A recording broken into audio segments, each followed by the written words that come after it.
பிரியன் sir, உங்ககிட்ட இருந்து தொடங்குறேன்.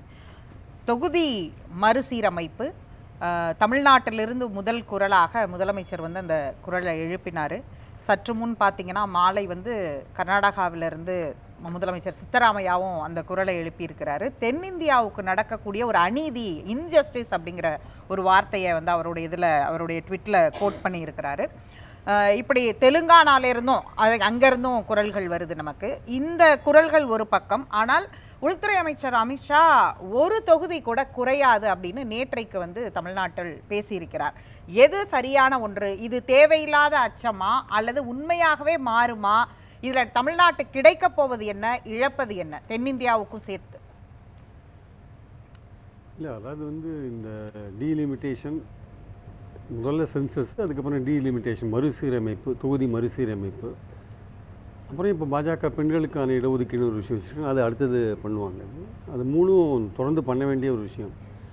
இப்போ 2002 வந்து 84வது அமெண்ட்மெண்ட் வந்தது. அதில் தான் 26 வருஷத்துக்கு போஸ்ட்போன் பண்ணிட்டாங்க. இப்போது 26 வருஷம் கழிச்சு பண்ணால் போகிறோம் டீலிமிட்டேஷன். நடுவில் ஒரு சின்ன ஒரு அரேஞ்ச்மெண்ட் பண்ணாங்க. அதில் 2009 இன்ட்ரடியூஸ் பண்ணாங்க. நம்பர்ஸ் மட்டும் மாறலை. சில தொகுதிகள்லாம், புதுக்கோட்டை போன்ற தொகுதிகள்லாம், செங்கல்பட்டு போன்ற தொகுதிகள்லாம் நம்ம இழந்தோம். நம்ம ஆக்சுவலாக பார்லிமெண்ட் தொகுதி. ஆனால் அதை வேறு தொகுதிகளோட காஞ்சிபுரம் அது மாதிரி அட்டாச் பண்ணி திருச்சியோடலாம் அட்டாச் பண்ணி விட்டாங்க. நம்பர்ஸ் அப்படியே இருந்தது. பட் இப்போ வந்து மக்கள் தொகை ஏற உங்களுக்கு வந்து தொகுதிகள் மறுசீரமைப்பு பண்ண வேண்டிய கட்டாயம் இருக்குது. ஸோ அதற்கான காலம் இப்போ கணிஞ்சிருக்கு. ஆக்சுவலாக வந்து இப்போது சென்சஸ் வந்து 21 எடுக்க வேண்டியது கோவிட்னால எடுக்கலை. அது அப்படியே தள்ளி போயிட்டு இப்போது இந்த வருஷம் எடுக்கணும். ஆக்சுவலாக 25, 26 எடுக்கணும். ஆனால் அதுக்காக ஒதுக்கப்பட்ட ஃபண்ட்ஸ் வந்து போன வருஷத்தோடு பார்க்கும்போது பாதி ஃபண்ட்ஸ் தான் ஒதுக்கியிருக்காங்க. ஸோ கவர்மெண்ட்டுக்கு அந்த ஐடியா இருக்கா இல்லையான்றதே ஒரு கேள்விக்குறியாக இருக்குது. இந்த சென்சஸ் எடுத்த பிறகு தான் உங்களுக்கு மறுசீரமைப்பு, அதுக்கு ஒரு கமிஷன் போடணும். அந்த கமிஷன் போட்டு தான் நீங்கள் செய்ய வேண்டிய அவசியம் இருக்குது. அப்போ இந்த விஷயங்கள் வந்து ஒரு மூமெண்ட்டில் தான் இருக்குது. ஒரு ஆன்கோயிங் விஷயமாக தான் இது இருக்குது. இது வந்து இப்போ சிஎம் வந்து இப்போ பேசினா சொல்கிறத ஒரு 6 மாதத்துக்கு முன்னாடி ஒரு கல்யாணத்தில் பேசினார். இது மாதிரி 16 பெற்று பெருவாழ் வாழணும்னு சொல்கிறதுக்கு மறுபடியும் சொல்லலாமான்னு யோசிக்க வேண்டிய கட்டாயம் வருது. ஏன்னா நமக்கு மக்கள் தொகை குறையிறதுனால தொகுதிகள் எண்ணிக்கை குறையுது அப்படின்னார். அது உண்மை தான். அதாவது நம்மளுடைய மக்கள் தொகை வந்து தமிழ்நாட்டுடைய மக்கள் தொகை வந்து ரொம்ப ரொம்ப குறைவாக இருக்குது. 2013 பார்த்திங்கன்னா 7,01,000 இருந்திருக்கு. அதுவே பார்த்திங்க 7,13,7,13,00,000 இருந்திருக்கு. அதுவே 2024 7,71,00,000 தான் வந்திருக்கு. வெறும் 38 லட்சம் தான் ஏறு இருக்குது. அப்புறம் 2031 வந்து 7,80,00,000 வருன்றாங்க. அது ப்ரொஜெக்டட் ஃபிகராக இருக்குது. அதனால் ஆனால் நம்மளது கம்பேர் பண்ணும்போது, சவுத்தை கம்பேர் பண்ணும்போது, நார்த்துலலாம் வந்து யூபிலாம் வந்து இன்றைக்கி இந்தியாவுடைய 17% பாப்புலேஷன் அங்கே தான் இருக்குது. ஆக்சுவலாக நம்மளது வந்து 5.5% தான் இந்தியாவுடைய பாப்புலேஷன். நம்ம 5.5% தான் இருக்கும். ராஜஸ்தான் 5.2% இருக்காங்க. இந்த மாதிரி 4 இந்திய ஸ்டேட்ஸ் பார்த்திங்கன்னா அவங்க வந்து ஒரு 40% இருக்காங்க. இந்தியாவுடைய பாப்புலேஷனில் 40% இருக்காங்க. ஸோ இப்படி இருக்கும்பொழுது இந்த மறுசீரமைப்பு வரும்போது, பாப்புலேஷன் பேசிஸில் வரும்போது நமக்கு இதே 543 ரீட்டைன் பண்ணாங்கன்னா நமக்கு குறையிறதுக்கான வாய்ப்புகள் கண்டிப்பாக இருக்குது. ஒரு 8 சீட் குறையிறதுக்கான வாய்ப்புகள் இருக்குது. சவுத்தில் வந்து 26 சீட் குறையிறதுக்கான வாய்ப்புகள் இருக்குது. அதில் வந்து எந்த விதமான சந்தேகமும் கிடையாது. இதுதான் அடிப்படையான விஷயம். சவுத்தில் இருக்கிற 129ல் 130ல் 26 குறைஞ்சி 130 குறைஞ்சி 26 குறைஞ்சி 104 தான். 130ல் 104 தான் இருக்கும். 26 குறைஞ்சிரும். ஸோ இப்படி இருக்கும்போது அமித்ஷா சொல்கிற ஒரு விஷயம் இருக்குன்னா குறையாது, இன்ஃபேக்ட் அதிகமாகும் அப்படின்றார். அப்போது அதுலேருந்து 2 விஷயம் தெரியுது. ஒன்று வந்து அதிகமாகும்னா தமிழ்நாட்டுக்கும் அதிகமாகும், ஆல் இண்டியா லெவலில் எல்லா ஸ்டேட்ஸ்க்கும் அதிகமாகும். அப்போ பாராளுமன்ற உறுப்பினர்கள் எண்ணிக்கை அதிகமாகும் அப்படின்னு தான் நம்ம எடுத்துக்கணும். குறையாது அப்படின்றது ஒரு முக்கியமான பாயிண்ட்டாக எடுத்துக்கணும்னா அதிகமாகும். அப்போ அதிகமாகும்னா எவ்வளோ அதிகமாகும் அப்படின்ற ஒரு விஷயம் இருக்குது. எவ்வளோ அதிகமாகும்? இப்போ இருக்கிற நாடாளுமன்றத்தோட கெப்பாசிட்டி, புது நாடாளுமன்றத்தோட கெப்பாசிட்டி 848. இந்த 848 அவங்க கொண்டு வருவாங்களான்னா தெரியல. ஸோ இது என்ன மாதிரியான முறைகள் கடைபிடிக்கப்பட போகிறது? ஏன்னா கடந்த காலங்களில் 4 தடவை இந்த இது மறுசீரமைப்புலாம் நடந்திருக்கு. அப்போல்லாம் என்ன மாதிரியான முறை கடைபிடிக்கப்பட்டதுன்றது வெளிப்படையாக வந்து சொல்லப்படலை. அதாவது வந்து நிறையா முறைகள் இருக்குது. ஜெபர்சன் முறைன்னு ஒரு முறை இருக்குது. அப்புறம் பார்த்திங்கன்னா ஹாமில்டன் முறைன்னு ஒரு முறை இருக்குது. அப்புறம் வெப்ஸ்டர் முறைன்னு ஒரு முறை இருக்குது. நம்ம பொதுவாக கையாளுறது வந்து இந்த வெப்ஸ்டர் முறை தான் கையாளுவோம். அதில் வந்து மக்கள் தொகைக்கு ஏற்ப நம்ம வந்து தொகுதிகளோட எண்ணிக்கையை ஃபிக்ஸ் பண்ணுவோம். அப்புறம் அந்த தொகுதியில் எவ்வளோ வாக்காளர் இருக்கணுன்ற விஷயத்தை ஃபிக்ஸ் பண்ணுவோம். அது வெப்ஸ்டர் முறையில் வர ஒரு விஷயம் அது ஆக்சுவலாக. ஆனால் இந்த வெளிப்படையான தன்மை உங்களுக்கு இல்லை. நம்ம வந்து அந்த யூகத்திலேருந்து அது கடைப்பிடிச்சிருக்காங்கன்னு நம்ம தெரிஞ்சுக்கிறோம்.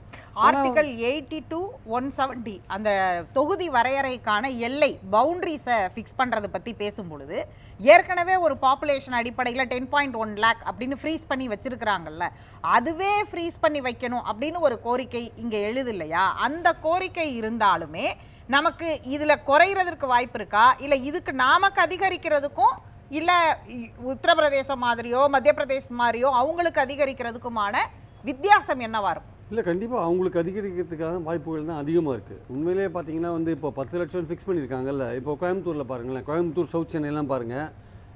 கோயம்புத்தூர் சவுத் சென்னை திருவள்ளூர் ஸ்ரீபெரும்புதூரில் பார்த்தீங்கன்னா 24 லட்சம். வேறஸ் பார்த்தீங்கன்னா மற்ற தமிழ்நாட்டில் இருக்கிற மற்ற கான்ஸ்டியூன்ஸ்லாம் பார்த்தீங்கன்னா 13 லட்சத்துலேருந்து 16 லட்சத்துக்குள்ளே தான் இருக்குது. அவங்க 10 லட்சம் ஃபிக்ஸ் பண்ணி அது இன்றைக்கி அந்த லெவலில் போயிட்டுருக்கு. நீங்கள் மறுபடியும் 10 லட்சம் அப்படின்னு போனீங்கன்னா கூட தமிழ்நாட்டுடைய பாப்புலேஷன் நீங்கள் 8 கோடின்னு வச்சிங்கன்னா கூட அதில் தான் நீங்கள் வந்து 10 லட்சத்தை வச்சு நீங்கள் டிவைட் பண்ணி நீங்கள் கொண்டு வரணும். அந்த பேசிஸில் நீங்கள் கொண்டு வந்தீங்கன்னா கொஞ்சம் அதிகமாகிறதுக்கான வாய்ப்புகள் இருக்குது. கிட்டத்தட்ட ஒரு அந்த அந்த கணக்கில் போட்டிங்கன்னா ஒரு 80 தொகுதி வரையும் வரத்துக்கு 10 லட்சம்னு வச்சு போட்டிங்கன்னா வரத்துக்கான வாய்ப்பு இருக்குது. ஏன்னா 10 லட்சத்துக்கு ஒருனா 1 கோடிக்கு 10 பேர், 8 கோடிக்கு வந்து 80 பேர். அப்படி தான் நம்ம இல்லை வாக்காளர் எண்ணிக்கையை வச்சு பார்த்திங்கன்னா நம்ம வாக்காளர் எண்ணிக்கை 6 கோடி வச்சுக்கோங்க, ஒரு 6.5 கோடி வச்சுக்கோங்க. அந்த 6.5 கோடியில் கணக்கு பார்த்தா கூட ஒரு 60 இடங்கள் வரத்துக்கான வாய்ப்புகள் இருக்குது. ஆனால் அந்த கணக்கெலாம் இவங்க எடுப்பாங்களா, எப்படி எடுப்பாங்கன்னு சொல்ல முடியாது. ஆனால் இதில் இன்னொரு முக்கியமான சொல்லப்படாத ஒரு விஷயம் என்னென்னா, நம்மளது ஏறுறது இறங்குறது, நம்மளது இறங்குறது வந்து கவலைக்குரியது. இந்த இதே 543 மெயின்டைன் பண்ணால் நம்மளது இறங்கிடுன்றதில் எந்த விதமான சந்தேகமும் கிடையாது. ஆனால் உங்களது இறங்காது, அதுக்கு பதிலாக ஏறும் அப்படின்னு சொல்கிற விஷயம் இருக்குல்ல, அங்கே வந்து இன்னொரு டேஞ்சர் இருக்குது. ஏன்னா அப்படி ஏறித்துனா அது 748 சீட் ஃபிக்ஸ் பண்ணாங்க வச்சுக்கோங்க. அப்படி பார்த்தீங்கன்னா சவுத்தில் வந்து 130 சீட் 164 சீட்டாக தான் மாறும். அதே சமயம் 4 ஸ்டேட்டில் யூபி, பீகார், மத்திய பிரதேஷ், ராஜஸ்தானில் மட்டுமே 194 சீட்டு 324 சீட்டாக மாறும். அப்போ பார்த்துக்கோங்க, 848 324 அங்கேயே போய்டும். அப்போ நீங்கள் குஜராத் போன்ற மாநிலங்களை சேர்த்திங்கன்னா ஈஸியாக வந்து ஒரு நார்த் இந்தியாவில் மட்டுமே பிரச்சாரம் பண்ணி வின் பண்ணுறதுக்கூடிய வாய்ப்புகள் அங்கே இருக்குது. அப்போது இந்த மாதிரி இருக்கும்பொழுது அமித்ஷா சொன்ன விஷயம் வந்து அன்லெஸ் கவர்மெண்ட் வந்து டிரான்ஸ்பரண்ட்டாக நாங்கள் என்ன மாதிரியான முறையை கடைபிடிக்க போகிறோம் அப்படின்றத விஷயத்தை தெளிவாக சொல்லணும். அவங்க தெளிவாக சொல்லி நம்ம வந்து குடும்ப கட்டுப்பாடை கடைபிடிச்சதுனால நமக்கு வந்து மக்கள் தொகை வந்து எதிர்பார்த்த அளவு நார்த்தில் ஏறின அளவுக்கு இங்கே ஏறலைன்ற ஒரு முக்கியமான பாயிண்ட். அப்போது இந்த திட்டத்தை கடைபிடிச்சதுக்காக எங்களுக்கு வந்து தண்டனையான்னு கேட்குற ஒரு கேள்வி இருக்குல்ல. இப்போ இருக்கிற மறுசீரமைப்பு வந்து 71 பாப்புலேஷனை பேஸ் பண்ணி தான் இருக்குது. ஸோ அந்த நீங்கள் ப்ரோரேட்டா அப்படின்ற ஒரு வார்த்தையை யூஸ் பண்ணுறாரு. ப்ரோரேட்டா படி தான் நாங்கள் பண்ணுவோன்றார். இந்த ப்ரோரேட்டா நீங்கள் 71 சென்சஸ் ப்ரோரேட்டா படி பண்ணப்பட்டது தான் இப்போ இருக்கிற ஃபார்முலா. அப்போ இப்போ நீங்கள் மறுபடியும் வந்து நீங்கள் 2001 2011 வரையும் எடுத்தாச்சு. நீங்கள் அப்போ நீங்கள் 11 எடுக்கும்போது எங்களுக்கு அந்த ப்ரோரேட்டா படி போனீங்கன்னா எங்களுக்கு நியாயம் நீதி கிடைக்குமான்னு தெரியாது. ஏன்னா மக்கள் தொகை குறைஞ்சிட்டே வருது இல்லை. அப்படி போனாங்கன்னா ஒரு கால்குலேஷன் சொல்லப்படுது. அந்த மாதிரி போகும் பொழுது தமிழ்நாட்டுக்கு அதிகபட்சமாக 2, அதாவது ஏற்கனவே 39+1னா +1 தான் நமக்கு கூட கிடைக்கும், 41 தான் கிடைக்கும். ப்ரோரேட்டா சொல்றேன். அந்த ப்ரோரேட்டா படி பார்த்தாலும் உங்களுக்கு ரொம்ப அதிகமா மொத்தமே சதர்ன் ஸ்டேட்ஸ்க்கு 144 தான் சீட் அப்படின்றாங்க. அப்போ நீங்க 71 பேசிஸ்ல வந்த விஷயங்கள் தான் இப்போ வந்துட்டு இருக்கு. நீங்க 2011 போனீங்கன்னா நம்மளது வந்து நம்ம இந்த குடும்ப கட்டுப்பாடு மக்கள் தொகை கட்டுப்பட்டதுனால நம்ம ரொம்ப குறைஞ்சு போகிறதுக்கான வாய்ப்புகள் இருக்குது. அப்போ எப்படி வந்து இந்த ப்ரோரேட்டாவை ஒர்க் பண்ண போகிறாங்கன்ற ஒரு முக்கியமான விஷயம் இருக்குது. அதுதான் வந்து அது வெளிப்படைத்தன்மை இருக்கணும். அந்த வெளிப்படைத்தன்மையில் ஏறாது, உங்கள் தொகுதிகள் எண்ணிக்கை குறையாதுன்றது ஒரு வாக்குறுதி கிடையாது. அந்த குறையாதுன்றதோட ஏறுற விஷயம் இருக்குல்ல, அந்த ஏறுற விஷயத்தில் சவுத்துக்கு எவ்வளோ ஏறுது, நார்த்தில் வந்து ஹிந்தி ஸ்பீக்கிங் ஸ்டேட்ஸில் எவ்வளோ ஏறுது அப்படின்றதான் முக்கியமான விஷயம். பீகாருக்கு வந்து 40-70ஆகவும், மத்திய பிரதேசத்தில் வந்து 29 வந்து 47ஆகவும், மகாராஷ்டிராவில் வந்து 20 சீட்ஸ் இன்னும் அதிகமாகும் அப்படிங்கிறதும், ராஜஸ்தானில் வந்து 25-44ஆகவும் மாறும் அப்படின்னு சொல்லப்படுது இந்த கணக்குப்படி பார்த்தாலே. இல்லை, ரொம்ப வேடிக்கையான விஷயம் நீங்கள் சொல்ல. ராஜஸ்தானில் வந்து இந்தியாவுடைய பாப்புலேஷனில் 5.9% தான் இருக்குங்க. இந்தியாவோட பாப்புலேஷனில் இப்போ இருக்கிற 25 வந்து 46 ஆகுது, கிட்டத்தட்ட டபுள் ஆகுது கிட்டத்தட்ட. ஆனால் அதே சமயம் நம்ம 5.5% இருக்கோம். நம்மளது வந்து 39 43 தான் ஆகுது. வெறும் 5 தான் ஏறுது, 4 தான் ஏறுது. ஆக்சுவலாக 39 43 4 தான் ஏறுது. அவங்க வந்து ஒரு 0.4% அதிகமாக இருக்காங்க. அவங்க 25 46 போகிறாங்க. அப்போ இது என்ன இதில் ஒர்க் பண்ணுறாங்க, இந்த கால்குலேஷன் எப்படி ஒர்க் பண்ணுறாங்கிறது. நீங்கள் ஒரு ஃபார்முலா சொல்கிறீங்க, நான் ஒரு ஃபார்முலா சொல்கிறேன், ரெண்டு டேட்டாவுமே இருக்கு. இதுவே குழப்பமா இருக்கு பாத்தீங்களா. வந்து மறுசீரமைப்பு கமிஷன் என்ன மாதிரி ஃபார்முலாவில் ஒர்க் பண்ணுது நமக்கு தெரியாது. அதில் வந்து வெளிப்படைத்தன்மை கண்டிப்பாக இருக்க வேண்டிய அவசியம் இருக்குது. எப்படி பார்த்தாலுமே நம்மளது குறையலை அப்படின்னு அமித்ஷா சொல்கிறது ஒரு ஆறுதலாக இருந்தால் கூட ஏறுறது யாருன்னு பார்க்கும்போது எதிர்கால ஜனநாயகத்தை கேள்விக்குறியாக்குது. அதுதான் என்னுடைய பாயிண்ட். சித்தராமையா குறிப்பிடுறது மாதிரி இது வந்து தென் மாநிலங்களுக்கான தண்டனை, அதை முதலமைச்சரும் குறிப்பிட்டார், சித்தராமையாவும் குறிப்பிடுறார். இதை அப்படிதான் பார்க்கணுமா? அதாவது குடும்ப கட்டுப்பாடு அப்படிங்கிற அந்த மிகப்பெரிய ஒரு ஹெல்த் மிஷனுக்கான ஃபேமிலி பிளானிங் ப்ராஜெக்டை செய்த மாநிலங்கள் வந்து இதில் அதிகமாக பாதிக்கப்படுது. நாங்கள் வந்து வளர்ச்சியை கொடுத்துருக்குறோம், எல்லாமே மாநிலங்களில் எல்லாத்துடைய குறியீடுகள்லையும் நாங்கள் உயர்ந்திருக்கிறோம், அது தமிழ்நாடு உட்பட. அப்படி இருக்கும் பொழுது இது வந்து ஒரு தண்டனையாக பார்க்கப்படணுமா அப்படின்னு ஒரு கேள்வியை வைக்கிறாங்கல்ல. இதை மத்திய அரசு எப்படி கையாளும்? ஒரு தேசிய அளவில் கொடுக்கப்பட்ட ஒரு சிஸ்டத்தை, ஒரு ப்ராஜெக்டை மிக சரியாக செய்த மாநிலங்கள் இன்னைக்கு பாதிப்புக்குள்ளாகுதே அப்படிங்கிறது வந்து எப்படி மத்திய அரசு இதை எப்படி பார்க்கும்? இல்லை, கண்டிப்பாக இன்றைக்கி வந்து ஒரு திட்டத்தை செயல்படுத்தலைன்னா நிதி கொடுக்கலன்ற அளவுக்கு நீங்கள் போகிறீங்கல்ல. நாங்கள் வந்து இவ்வளோ தூரம் ஒரு திட்டத்தை நாங்கள் அமுல்படுத்தியிருக்கோமே, அதுக்கு தண்டனையான்னு கேட்குற கேள்வி வந்து நியாயமான கேள்வி.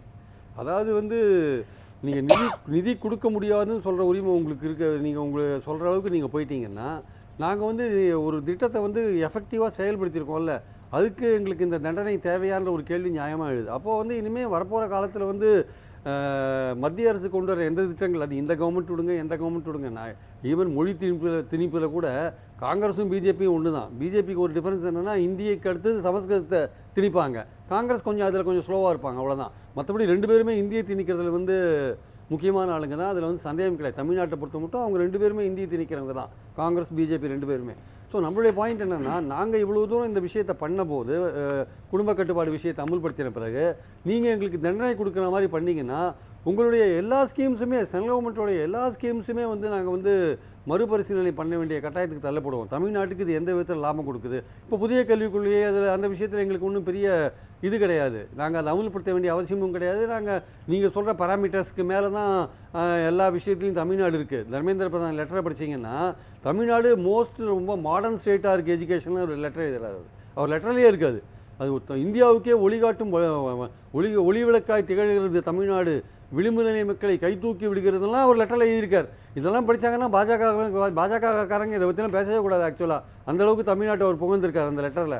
அது ஒரு பக்கம் இருந்தால் கூட எதுக்காக தண்டனை கொடுக்கணும் தமிழ்நாட்டுக்கு? அதனால் தமிழ்நாட்டுக்கு மட்டும் இல்லை, ஒட்டுமொத்த சதர்ன் ஸ்டேட்ஸும்.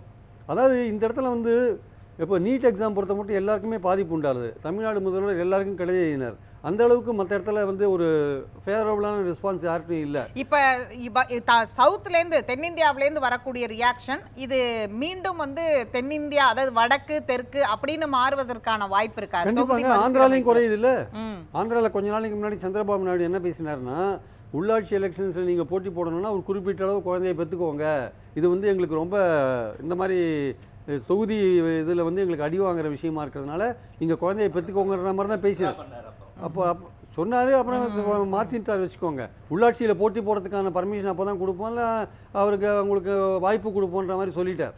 ஸோ அதனால் வந்து மொத்தத்தில் பார்த்தீங்கன்னா வந்து இந்த ஃபார்முலா என்ன ஃபார்முலா நீங்கள் கடைபிடிக்க போகிறீங்க, இதனால் தமிழ்நாட்டில் இருக்கிற எண்ணிக்கை குறையாதுன்றது ஒரு பக்கம் இருந்தால் கூட, ஏறுற விஷயத்தில் இருக்கிற உள்கூத்து என்ன, ஆக்சுவலாக அதில் இருக்கிற உள்ளரசியல் என்ன அப்படின்றத பார்க்கும்போது தமிழ்நாட்டுக்கு ஆபத்து போனால் கூட ஒட்டுமொத்த இந்தியாவுக்கு ஆபத்து வந்துருமோன்ற பயம் இருக்குது. ஆக்சுவலாக பேசலாம்.